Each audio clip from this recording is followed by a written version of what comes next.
छोटे से गांव में रहने वाला 10 साल का अर्जुन अपनी मां के साथ एक झोपड़ी में रहता था। पिता का साया तो बचपन में ही उठ गया था। मां, जिसका नाम था सुमित्रा, रोज लोगों के घरों में काम करके अर्जुन को पढ़ाती पालती और दिन भर की थकान के बाद भी मुस्कुराकर कहती, बेटा तू पढ़ लिख जाए, बस यही मेरी जिंदगी की सबसे बड़ी कमाई होगी। घर में कुछ नहीं था, न पंखा, न टीवी, न चटाई, लेकिन मां की ममता और उसकी मुस्कान ही अर्जुन की असली दौलत थी। एक दिन बहुत तेज बारिश हुई, मां का काम पर जाना मुश्किल हो गया। घर में सिर्फ आधी रोटी बची थी। अर्जुन ने कहा, मां तुम खा लो, मुझे भूख नहीं है।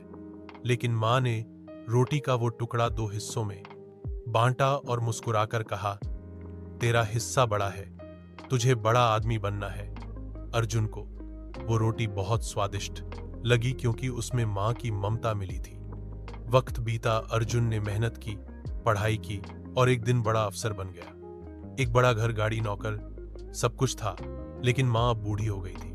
आंखों पर चश्मा, हाथ कांपते थे, लेकिन अब भी कहती, मेरा अर्जुन बहुत बड़ा आदमी बन गया। एक शाम अर्जुन बहुत थका हुआ आया और मां ने अपनी कांपती उंगलियों से कहा, बेटा आज मैंने तेरे लिए रोटी बनाई है, वैसे ही जैसे बचपन में बनाती थी।